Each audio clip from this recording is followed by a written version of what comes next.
Hacksaw. 2x4, it is Hacksaw, tough guy. No one is the Hacksaw Hour. 2x4, it is Hacksaw, tough guy. No one is the Hacksaw Hour. What's up, everybody? It's Marcus D'Angelo. We are back for another episode of the Hacksaw Hour. And of course, I'm joined by the man himself, WWE Hall of Famer, Hacksaw Jim Duggan. Jim, what's going on, man? Well, hello, Marcus. You thank you, brother. Don't push it, kid. You got to work one of those in. I want to see how Flair works a woo into a conversation. A woo. But Marcus, I've been telling you, I've been watching all these other podcasts. These guys got all these fancy Dan headsets. They got a big microphone.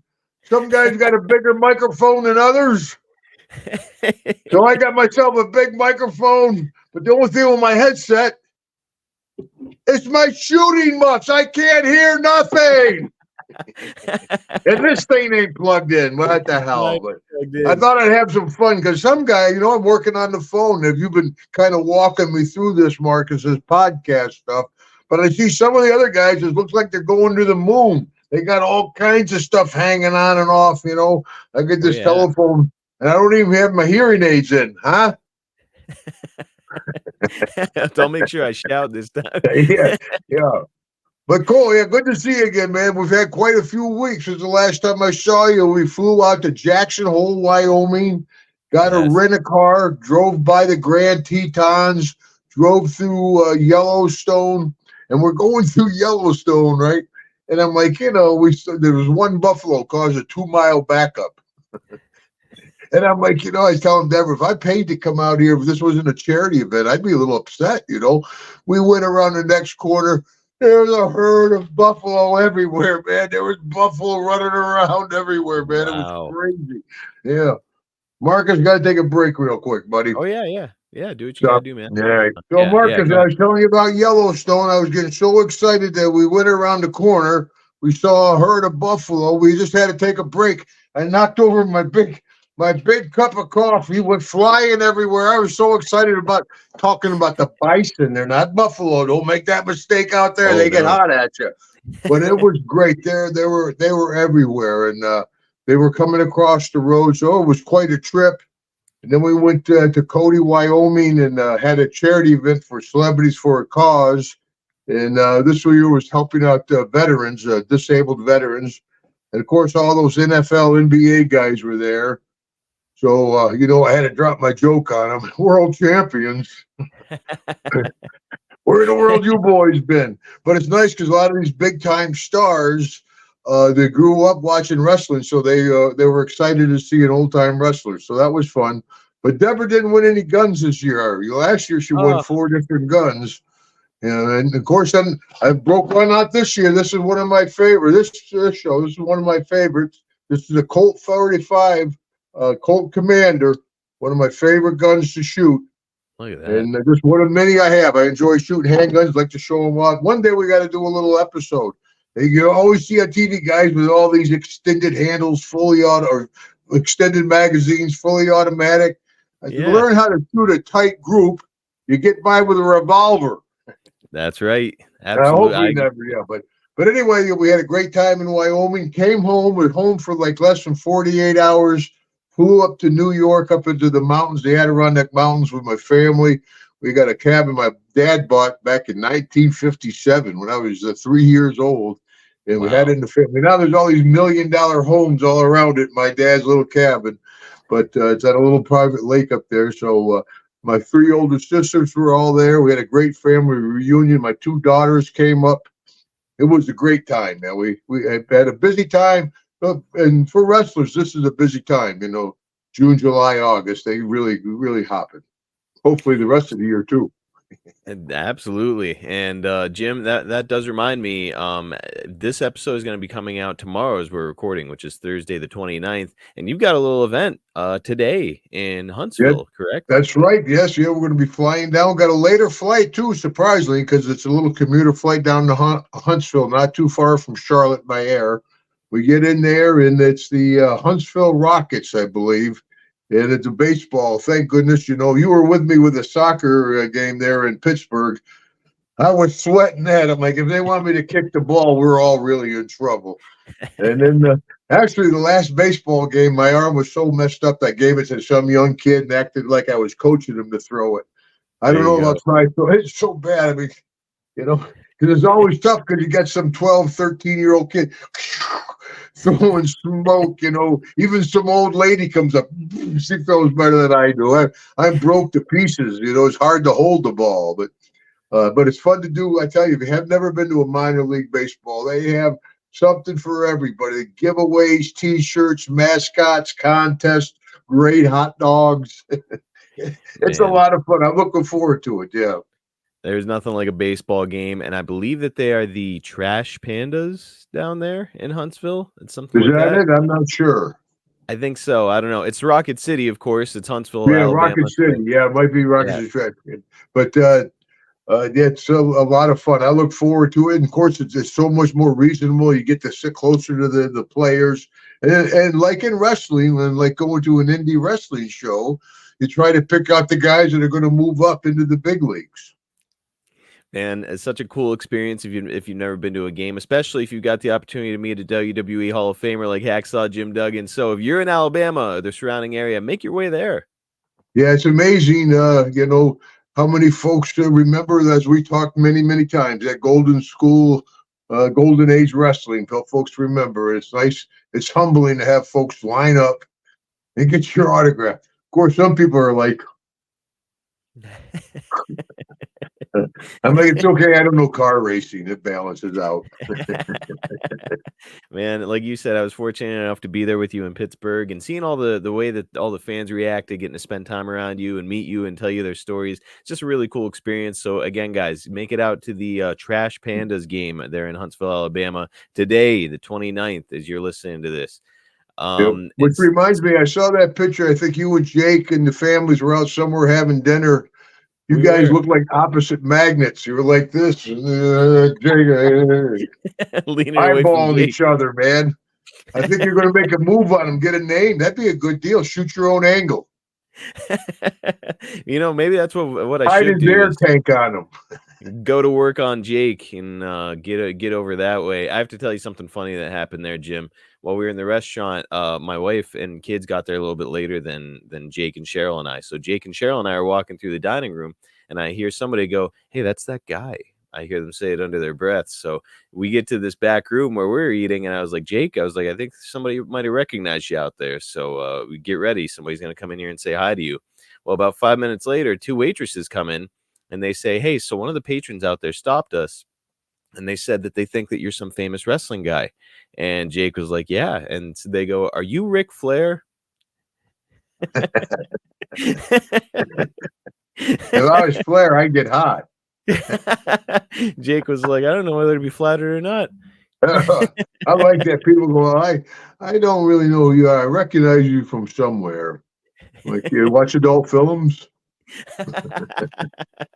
Oh Former my Calvin gosh, Klein no. model. Heavens, no. That's a DiBiase story, but I got to be, never mind. No, got to be careful with some of those. Yeah. Well, look, before we get into the notes for this We're great going to talk episode. wrestling. Holy Oh yeah, smokes. we have to. We got to talk about All right, the. Vince, we'll do what you want. It's actually something that happened 35 years ago today, as you and I are recording this, the 28th. It is SummerSlam 1989, and you teaming up with Demolition with a pretty interesting new look, and I can't wait to talk to you about it. But before we do, Jim, since the last time we spoke, we had two notable losses in the wrestling community. And we spoke before about Sika passing away, the father of Roman Reigns. He passed away, and then shortly thereafter, his tag team partner, Alpha, passed away. And I know that you got to spend time around both of those guys. Just wanted to see if you had anything to say about the late, great Alpha. Well, there was like peanut butter and jelly. They just, if you saw one, you saw the other, especially back in the day. So, yeah, I think I told you the story when we were starving in Hawaii. And Alpha and Sika would come through every once in a while and take us out and buy us a steak. Something, because like I said before, that was all you could eat Chinese buffet. And that guy hated the wrestlers. Holy shit. All you can eat, guys, come on. Chinese buffet, all every finally no wrestler one time. But every once we get meet when Alpha and Sika would come through and would remember that 70 years old. I remember them buying us meat. So God bless both of them. They both went quick together. Natural causes. That's good to hear. I mean, to see here so many other guys going down other ways. I guess I'm not sure how old they were. Man, were they in their 80s? I think. Yes, made it up into their 80s. Yep, and just Yeah, I'd incredible. be happy with 80, brother. Yeah, man, they did okay. They did okay. Yeah. So God bless them and their families. And last sad note is that on Monday we lost Sid Udy, Psycho Sid Vicious, whatever you want to call him, a legendary figure in professional wrestling. And I just wanted to ask you about your experiences around him. I was shocked. I didn't know Sid was sick. He had cancer. I don't know what type of cancer he had or nothing. And that's when it was a big decision with myself when I was diagnosed with a kidney cancer to go public with it and share it with the people. And that's hard to do because you don't know which way it's going to go, especially when I first came out. And still not sure about anything, but it's worked out because so many folks have come up to me and said, "Hey, my dad's got checked out because of you," or someone they love. I've got a lot of people share their stories with me. So to hear Sid was sick, I did not know that. But as a wrestling talent, now he was, what a physical specimen. I don't know, so what, 6'8", 6'9", 300 pounds, not an ounce of fat on the guy. He was just a natural athlete. He trained hard and everything. He looked good. He had the handsome face, the blonde hair, the white teeth. He looked the marquee part, but he just didn't have the heart into wrestling. But he was so good that they could use him. And he'd say, "Well, softball, I'm going to go play softball. It's time for softball." And he could walk away.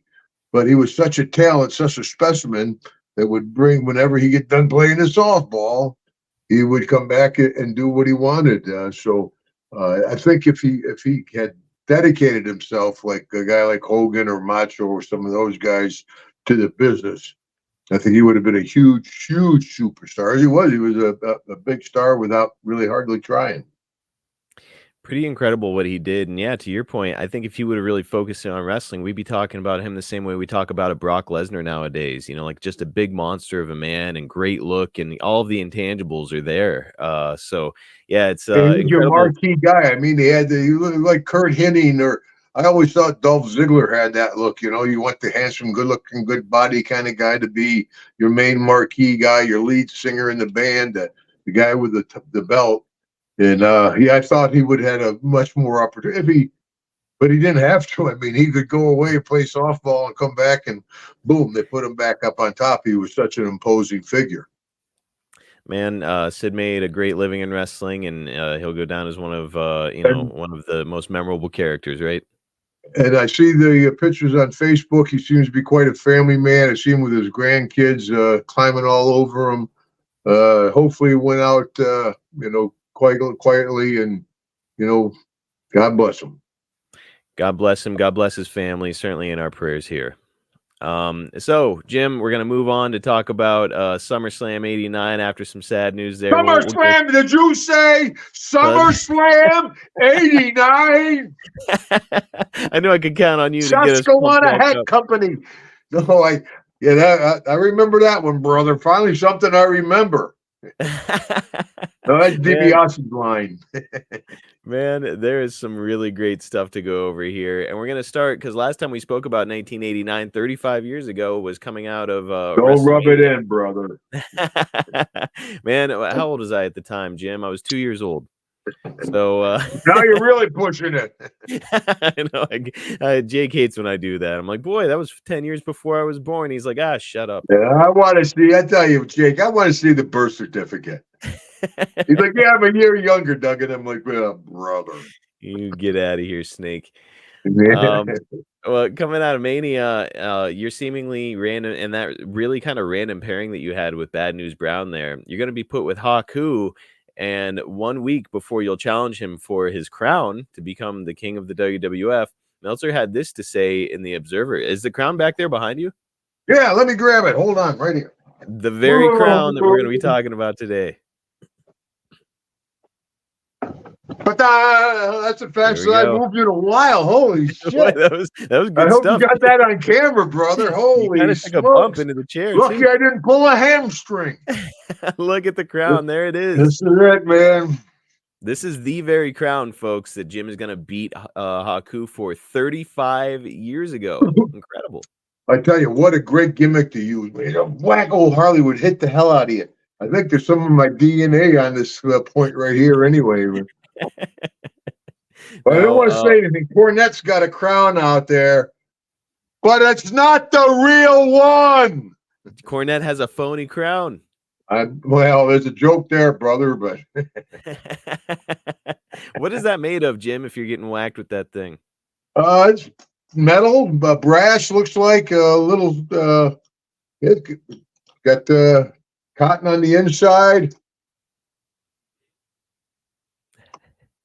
Dude, they got some of that I don't know what the hell that was, but it's a Frito in there. Yeah, I tell you, and the cape. I had the cape, the crown, the flag, the board, the thumb, the tongue, the hoe, and the crossed eyes. That's a lot of gimmicks, brother. Oh my gosh! And Chief J Strongbow is like, Duggan, can you be a little bit more serious in the ring? And Bobby Heenan's like, Vince, Duggan needs an eagle. You should get Duggan an eagle. I'm like, Bobby. Come on, Bobby. Shut up. He'll give me an eagle as a rib. You get Jake's jagging on that snake. Well, before but I kind of like the crown. It looks good on Hard you. to find, the story. Years and years ago, I sold it on eBay. And it's gone full circle 20 plus years ago. And my friend got it up in Boston, and he got me have it back for a while. So hang on tonight, honey. Whoa. The king is here, baby. Yeah, bro. After everything they cut out of me, are you kidding? Well, you look good with the crown on, Jim. 35 years later, it's King Duggan is joining us here. I got it on now, brother. It might be hard to get it off me.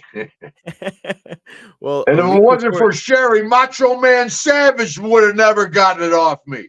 And he went and got his own fancy crown and cape. Oh, he got a nice crown. Yeah, of course, Macho's head was like this. It'd be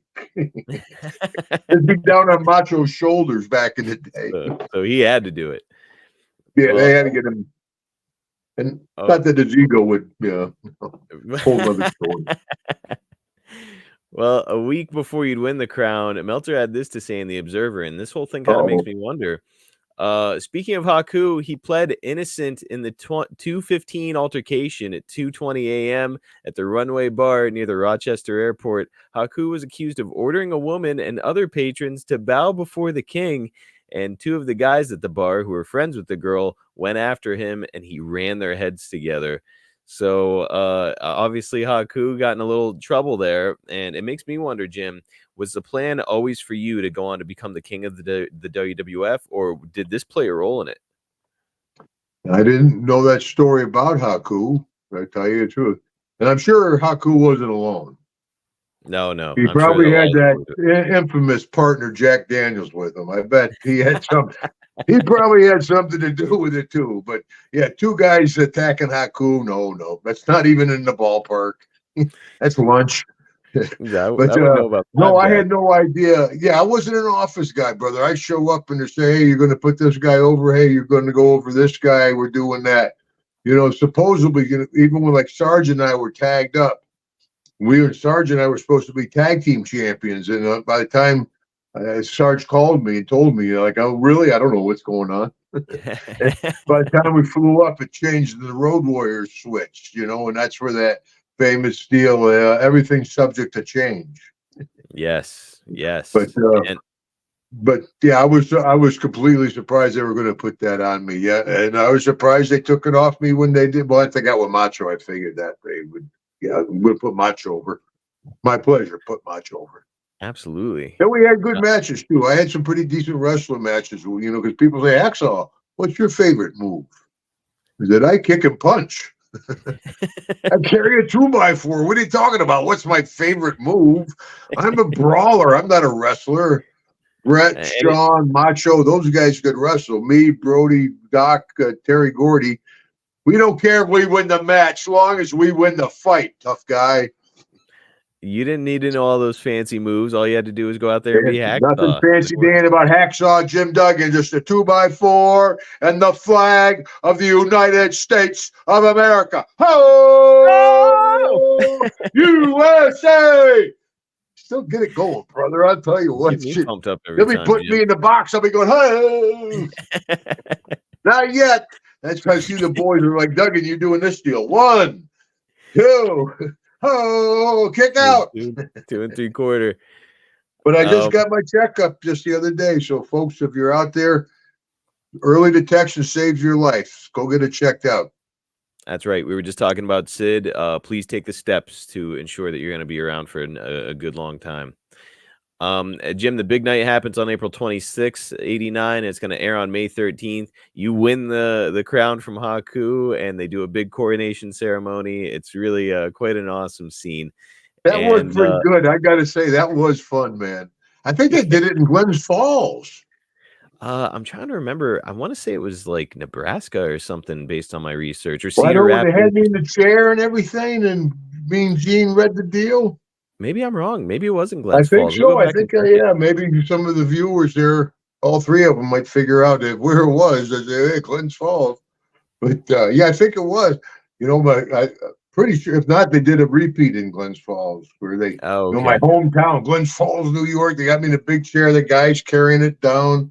It was Mean Gene. Actually, I got the scroll that Mean Gene read from. You have it? Yeah, I got all kinds of. I've been putting some T-shirts on and donating the money to the some of the money to the animal shelter down here. We need to get some more T-shirts on there. Absolutely. But yeah, I got all kinds of memorabilia. Man, really cool that you have all that stuff and the scroll. I wouldn't have even thought about that, but it's really neat that you have that and have that history with it. And you would never know. I mean, there's nothing on it to say it's the scroll. It's just that you know, it's the verbiage, but there's no WWE, no verification. But for me, it's kind of cool because it's a scroll. And my pop was there. Yeah, it was fun. My sisters were in the town. Yeah, it was a thrill, man. Yeah. So if it wasn't, you're right. They must have done it twice. If it didn't take place in Glens Falls. Yeah. So that's incredible. I wouldn't say it was in Glens Falls. Like now, a couple of chair shots since then. Might be Falls Glen. We were talking about 35 I went to years that ago. town too. Yeah. That's when I was working down in Florida. I went to Fort Pierce instead of Fort Myers. Oh, yeah. It was like a concert or something. And that dirty guy was with me then too. Who? Jack Daniels. That guy. We pulled in. I said, "This is a hell of a show. This place is packed." It was a basketball game. Dusty was only a little hot at me. Well, actually, we're going to be talking about Dusty here in a couple of minutes because he comes into the WWF at this time. But Jim, what did you think of the creative for your character? Was it something you were excited about, or were you like, geez, okay, I'll make it work? Oh yeah, I was excited. Yeah, anytime you get to do anything, you know, I mean, any something out of the ordinary. That means they're going to spend a little time on you. We'll give you a little TV time. That's your opportunity to shine. You know, I was paying enough attention to realize, hey, this is a little bit of a break, so let's run with it. And by the way, coming out of it, I mean, you ended up getting a T-shirt as a result of it during the time where they had the King Duggan shirt, which I think you still have a couple in your possession, right? Yes, yeah, and I guess they're very collectible. I don't know why the shirts that were able to put up on eBay, that was a very collectible shirt. It's amazing folks enjoy that. Of course, I joke. I said most of the stuff's antiques. No wonder it's expensive. Holy smokes! I mean, it makes sense because that shirt was produced for a pretty short period of time, maybe like 8 months that you were King Duggan, and then that's it. They didn't make them anymore. So really neat. I'm surprised I was king for 8 months. That's a pretty good run. Yeah, for me, you had a good reign. Good reign. Yeah, and during that time, it's funny because my Mid-South character, when I was in Mid-South, I was chopping meat with the best of them. I go into a Brody, Stan Hansen, and we would just chew away at each other. By the time I evolved into the King of Wrestling, it gotten pretty silly. You know, the cape, the crown, the flag, the board, the thumb, the tongue, the whole crown. Like 2 all beef patties, special sauce. I've got that down. But you don't survive 40 years chopping meat like that. You know, my character about people say that was really high risk moves. They're high risk. Don't do them. That's right. If you can avoid them, Everybody can take a backdrop. That's what we were talking before, young guys. I mean, everybody can work pretty good. Work on your character more than your bumps. That's what's going to make you stand out. You're absolutely right. My opinion, you know. That's why I'm not up in Stamford. Good idea, Doug. Yeah, good idea. Yeah, see you later. I'll let the door hit you. Well, you do have a Hall of Fame ring. There's something to be said. Yeah, yeah. Coming out of this, of course, you're going to be working with Haku. What did you think of stepping in the ring with him? You know, did you feel like the two of you had pretty good chemistry in there? Oh yeah, I've known Haku since 1980 when we were both starving together over in Hawaii. Stephen Alpha would take me and Haku because the other guys, nobody else lasted that was in the company at that time. Young guys making, you know, you're starving, they would just quit, go back to the States. You know, shoot, we were living in Ala Moana, running every day. You know, finally that's when I first got introduced into Pakalolo. In Hawaii. What is Napakalolo? Oh my gosh, and it was a great time, man. And Haku and I were living in the Chateau Blue, a horrible hotel, and we were across the rooms, you know. So I've known Haku longer than I've known anybody in the business. So I've wrestled him hundreds of times. Well, there's a new name coming in to the WWF at this time that we talked about. We have this from the 529 Observer. The shockwaves have been pretty strong this past week when the word got out that the newest acquisition of Titan Sports was none other than Dusty Rhodes. There's no word on what role Rhodes will play in Titan upon his planned arrival, tentatively scheduled for August, but the announcement within Titan got over like a lead balloon among several of the Titan wrestlers. So he's apparently coming in with enough heat at this time with some of the guys that they had to send out a memo to tell people, hey, don't be mean to Dusty Rhodes when he comes into the company. Jim, did you hear any of the rumblings of frustration or heat for Dusty?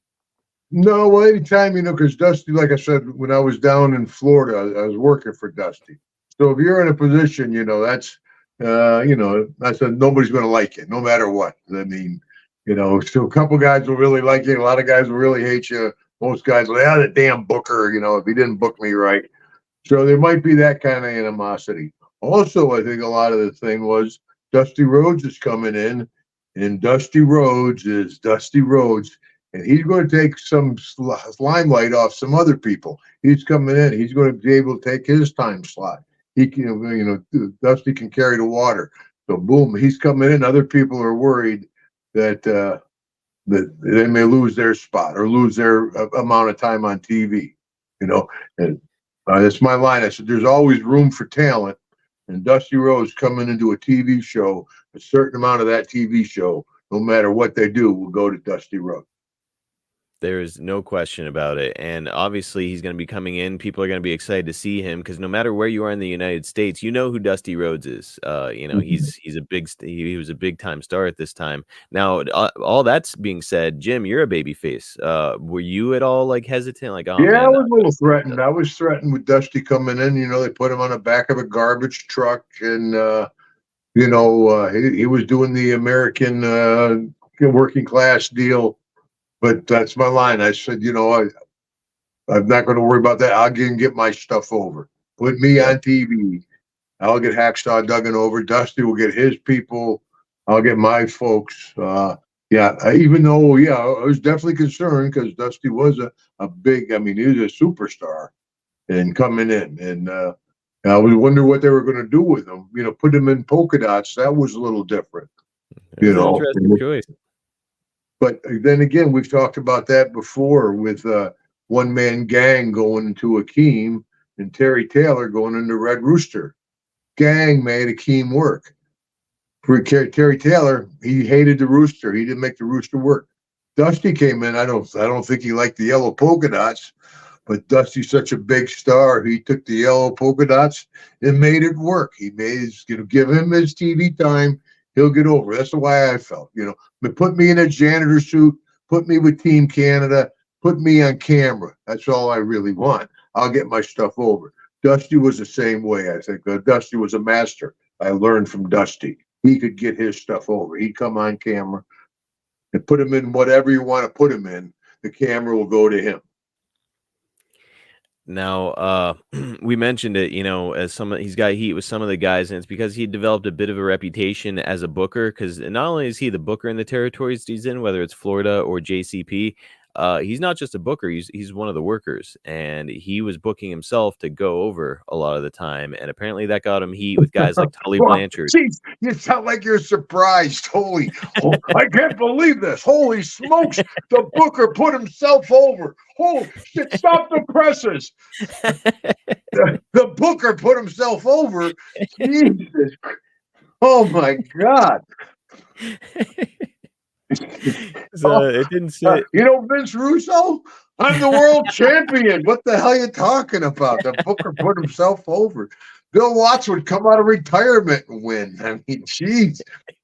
What a horrible mortal sin. He put himself over. A lot of the guys were like, he beat the hell out of me, man. I laid underneath Dusty looking at the lights many times, man. Yeah, I mean, we were down there. Excuse me. As I was in Mid-South, we did an angle where Barry Darsow and Crusher Nikolai hurt me in Mid-South. They sent me to Florida, where Kevin Sullivan possessed me, and I'm working with Dusty on top, and we had these first blood matches. The first one to bleed would lose, And, of course, we'd bump the referee. Boom, Dusty would open me up. I'd go over Sullivan, would get the Vaseline, the Quick Seal, close me up. I'd hit Dusty, he'd open up, and they're like, "They're cheating, Duggan's bleeding first." It was a good little angle, but I worked with Dusty a lot. It was, again, kind of like Andre, guy, it's to be with Dusty Rhodes, and plus I worked with both of his kids, so first I beat up the old man, then I beat up both the kids, and his wife showed up. Had to go after her too. Grandma. I might have bit his dog though. But so there was no heat at all with you having been. That would be no. I had no heat with Dusty. Yeah. Let him do his deal. I'll do my deal. And I was threatened about. I was worried about it. But I wasn't. And we never ran together. He wasn't my kind of guy to run with, so I didn't have very little interaction with him, except that I don't. Not sure if we even ever worked together up in New York. I don't think so. No, you guys were both baby faces. Yeah, so, then I teamed with him down in Mid-South. We teamed up. I knew Dusty pretty well, but when they brought him up, that was everybody. That was the place to be. New York, man. You can make it there. You can make it anywhere. That's the big leagues. And you go up there, you better have your shit together. Merch, action figures, stuff like that. So Dusty was getting new opportunities to market himself that way too. So a good opportunity for him. Vince knew. I mean, Vince, that's a proven commodity. You're not gambling on an unknown if you bring in Dusty Rhodes. He's pretty well known, and I think and obviously gave him the shot with the Virgil and Sapphire, right. But Dusty, laughed all the way to the bank. Got all of it over, which is kind of like textbook. And made it work. Okay. Yeah, you're gonna give me terrible. You're gonna give me terrible stuff to work with. And he couldn't wrestle again, as we're talking. Yeah, talk about taking bad bumps and not being able to wrestle. They blast Hogan. How about Dusty? I mean, he was just doing the deal. I mean, it's more than taking bumps. Everybody can take a backdrop. Not everybody can be Dusty Rhodes or Hulk Hogan or the Ho. You got to get something. Yes. Something else in there. Something that the fans can connect with. And so actually you mentioned it. This is the last bit on Dusty. They're trying to get over him as the common man there. And so not only are they bringing him in and putting him in polka dots, but when they have him debuting, some of the stuff they've got him doing is like delivering pizzas and most notably unclogging a toilet on national TV. Did you feel like this was disrespectful to somebody like Dusty Rhodes, or hey man, it's show business, just go out there and do it? No, I was jealous. I wanted to be cleaning out that toilet. I wanted to be bringing in that pizza. Are you kidding? It's a character that you're playing. It's not Dusty Rhodes, whatever. I don't know, like Hogan. I call him Hogan. I know Dusty's real name. He's Dusty Rhodes cleaning the toilet. I'm Hacksaw. I'm not Jim Duggan cleaning the toilet. And even I'm cleaning a lot of toilets too. It just got done. Deborah's like, clean that up, brother. I'll tell you. But no, I don't think that was, they had me clean Russo's toilet with a toothbrush. Yep. And I poured a Diet Coke in it. So it's all dark, And instead of doing this, I'm like, I'm cleaning the toilet. Hey. You owned it. Give me your TV time. Get over. Yeah. If you're like, oh, that's disrespectful. I don't know. I'm not sure I'm going to do that. Wrong mindset. Maybe if you're Hogan or Macho or Cena or where you are on the totem pole, you got to know where you're on the totem pole. Like I said, I'll be getting off the plane. People are like, it's Hacksaw Duggan. Hogan's behind me, like, out of the way, Hacksaw. You got to know where you're on the totem pole. If this is like a TV show, if you're on NCIS and they're like, hey, Jim, your character dies in this scene, you're not going to be like, hey, man, that doesn't really work for me. I don't think my character should. It's a show. You're playing a character. Yeah, well, you don't want to be killed off, brother. Get wounded real bad, but don't get killed off, man. No. Yeah, you don't want to get killed off the show. I'll take 2 or 3, but I got a vest on. Yeah.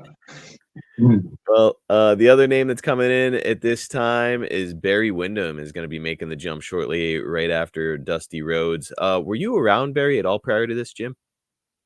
No, not too much.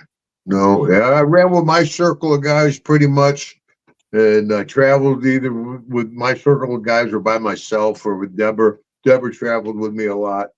Yeah, I wasn't in any like a group of guys, except Doc, Gordy, and Piper. They're all gone. God bless them, But even then, I was with them as a singles. We were never all together. So, which probably is a good thing. That could have been a wild party. Yeah. Well, Barry, I mean, a really incredible talent. Did you get to spend any time around him at all, or just like, hey, brother? I knew his dad better. I knew Blackjack better than Barry. Oh, okay. Yeah. Yeah, I knew Blackjack, and I didn't really know Blackjack that well. Just thought, he was a big son of a gun, but yeah, Barry, I didn't really. Yeah, as we go through names, I don't know. I know a lot of guys. That's just the business. You have a few friends, lots of acquaintances, and a few enemies. Mm-hmm. And that's honestly, it's just. I think a lot of fans hear this and they're like, "Oh, well, you were in the locker room with him." My impersonation. I think a lot of fans hear this and they're like, "Oh, well, you guys were in the locker room together. You guys are always around each other." It's like most of the time, it's you probably pass each other in the hallway. Hey, what's up, brother? And you keep going. That's it, right? Well, a lot of cards. Back in the day, till they quit playing cards. I told you I had to quit playing cards. You'd be playing cards like dun dun dun dun dun dun. That's my music. Oh shit! Where's my 2x4? Everybody see my 2x4? Yeah. Vince finally said no more cards back there, but yeah. And, I told you my card deal when I put them in my knee pads. Yeah. I dropped a big knee. I was walking around. I put my cards in my knee pads. Forgot all about it. Went out in the ring. I'm having a match. I slammed the guy. I hit the ropes. I jumped up, dropped a big knee. Like a magic trick. Cards went flying everywhere. Hopefully it was just a house show.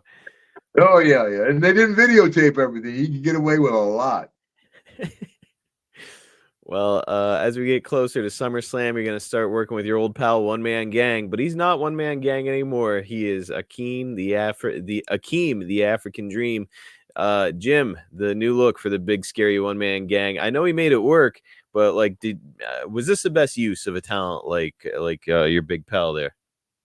Well, I don't know, but working with one-man gangs, I've had easier street fights than lost. A little stiff. We'd have some battle. We would have some believable matches. People, that's believable. I'm like, geez, I believe it. I believed it myself. I don't know if anybody told Gang it's a work. When you're out there throwing down with a guy like him, I know you're not scared of anybody. You're a big tough guy, but is there any point where you're like, "Hey man, why don't you ease up? We're trying to work here." No, he was never that stiff. I give him the Okay. business. Yeah, I give him this. I give him this shit. But no, Okay. he wasn't that stiff. We were snug. We were believable. But yeah, he wasn't where you go, oh, hey, brother. Yeah, it wasn't that bad. I got Otherwise the you. whole match would be, hey, brother, hey, brother, hey, brother, hey, brother. Okay. But yeah, he was as a one man gang. I thought he was an imposing guy. He almost killed me with a bolt to the head there in Houston. But I Yes. worked with Gang, and yeah, he's a good friend of mine. We're friends to this day. Him and his wife came to our wedding, 35 years ago. So I know the Gang. But then I knew when I put the Akeem thing on him that he would make it work. He's the ultimate pro. Slick is a great manager for him. They made a great team. And it was a joy to work with him because I worked with him so much. We knew each other's stuff, and we both have a limited repertoire. Guys like I said, Sean, Marty, Bret Hart, guys like that can really wrestle. Me and Gang went out there and we kind of beat each other up. So you guys aren't necessarily calling spots. It's just like you're on the same page. Like, Well, hey, you we have go out spots, there. yeah, but they're big man spots. I gotcha. Yeah, a lot of big smashing into each other, trading punches. No off the Trying to top take them rope down. catching you, none of that stuff. So you didn't have them up on your shoulders on the top turnbuckle. No. Big Gang had me up. But yeah, I enjoyed working with. We put on a good show together. I thought we were a solid match. Well, you guys are going to be working together at SummerSlam. It's you and Demolition against Andre and the Twin Towers, which of course is Akeem and the Big Boss Man. And Jim, you're sporting an interesting new look. Let's have a look at the final moments of this match. It's our only clip this week. Cool. And in the neutral corner, Akeem. And a tag. Here comes Smash. Both the Boss Man and Akeem taking the measure. I can't believe he smashed him. All right, big strong Barry Darso. Incredible strength. Listen Yeah. to the fans. It's all relative. With one big blow. And that's the advantage of having a giant in your corner. Good observation, Two Jesse. gigantic slams. And a save that time from Axe. What a great The team. Boss Man going right to the corner. They were great chemistry. Yeah, to this day, you see him at Comic-Cons and stuff. And Boss Man. What's going on with Hacksaw in the ring? Oh, geez, rough day at the office. We could have stopped you, but not for long. Oh, well, that's good to hear. They really do. Come on, Duggan, get up. Oh.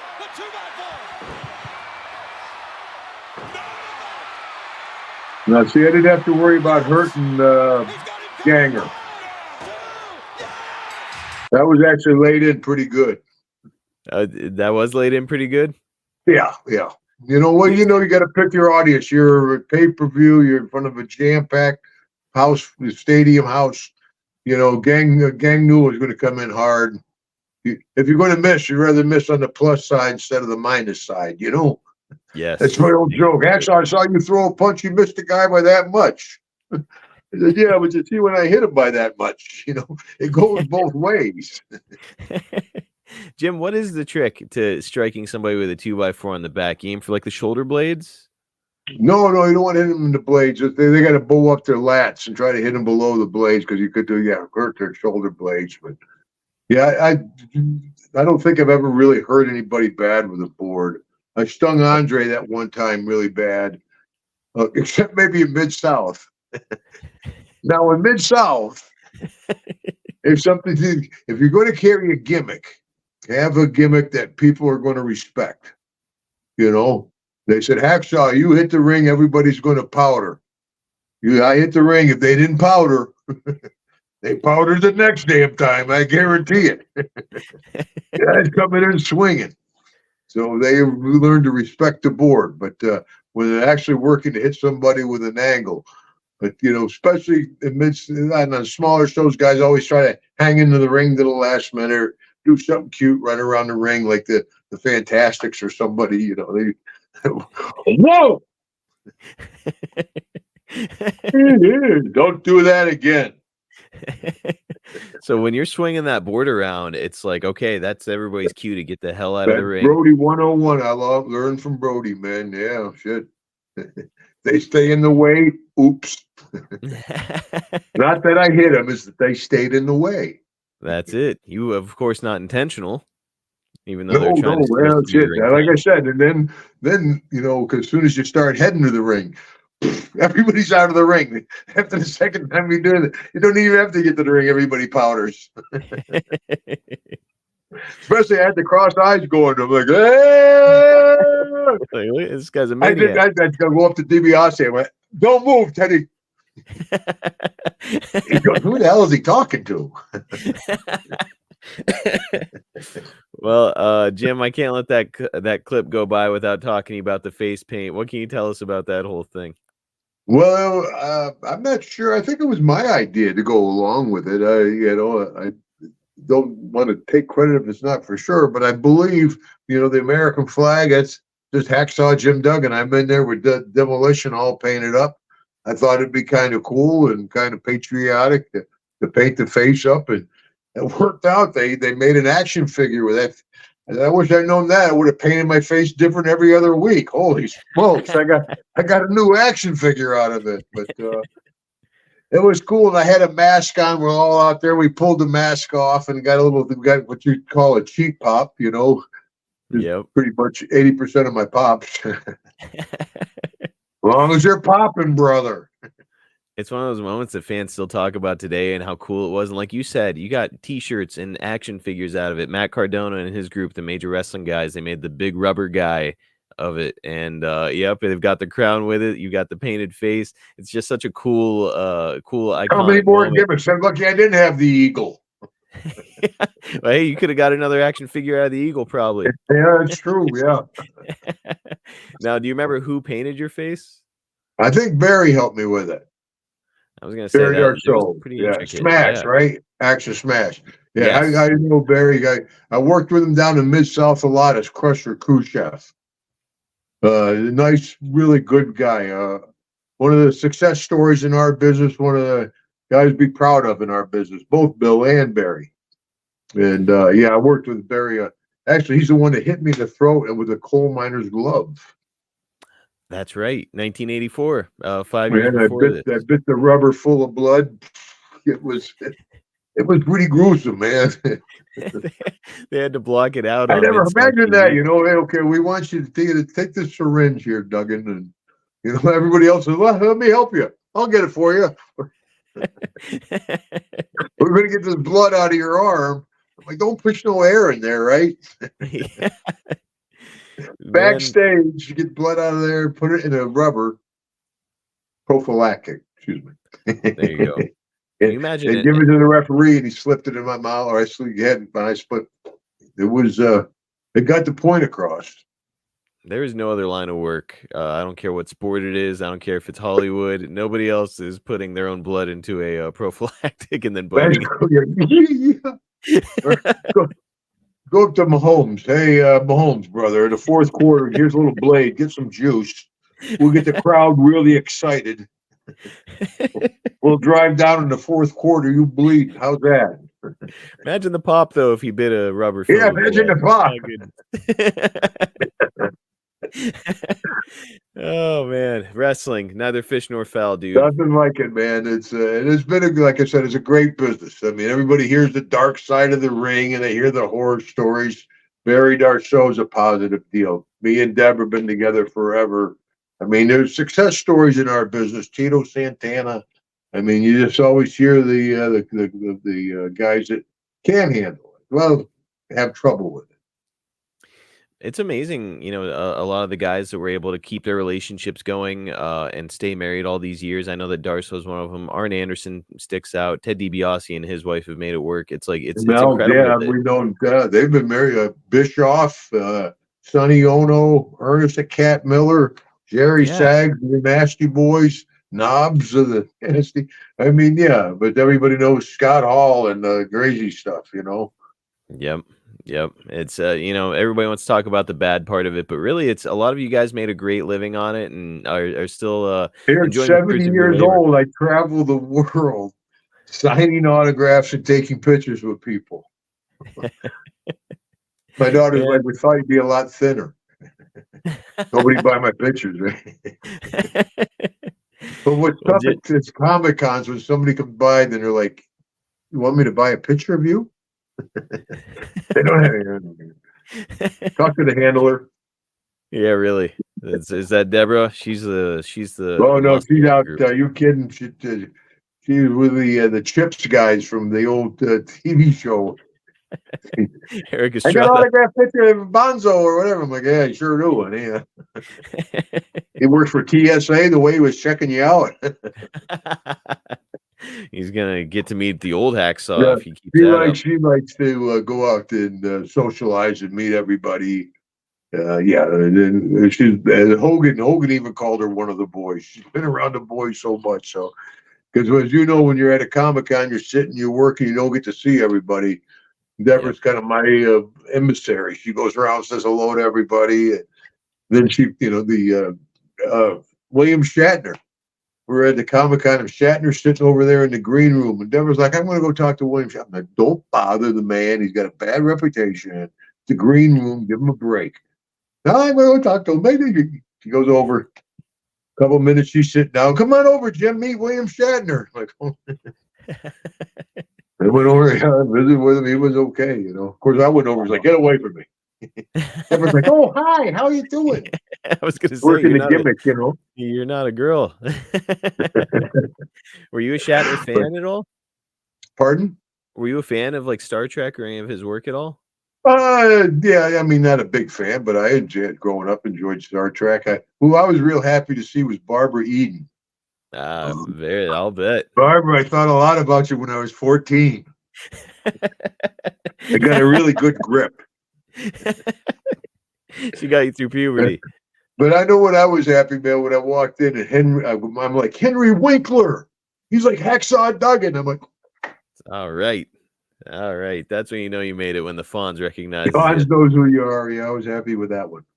Man, that's great. And this episode was great. It's awesome to look back at this period in the WWF. It really is the golden era of professional wrestling during this time, and all the great talents that we get to talk about. Look at the guys in that ring just then. Andre, Boss Man, One Man Gang.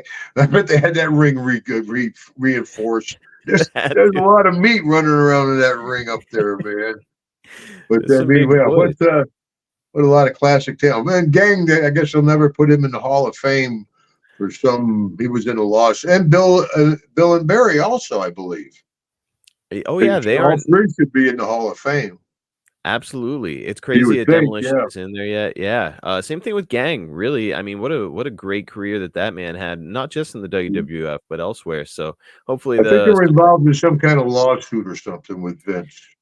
I know that Demolition. Scuttlebutt. Yeah. The Demolition had an issue with Vince, and that's probably it. But Vince is gone, so who knows? Maybe next year things will get cleaned up. Never know. They might bring me back.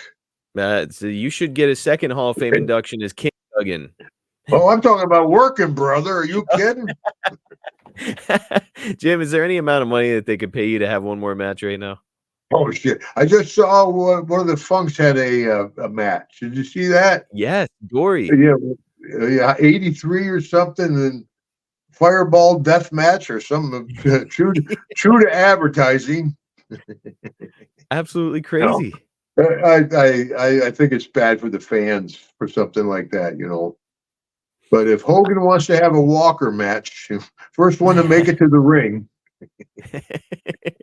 If you want to come out and hit somebody with a 2x4, that's one thing. But man, taking bumps, being in a death match, my goodness. Yeah, what was it? Just a couple of years ago on Jericho's cruise, I ran down and whacked one of the young guys with a 2x4. And, yes.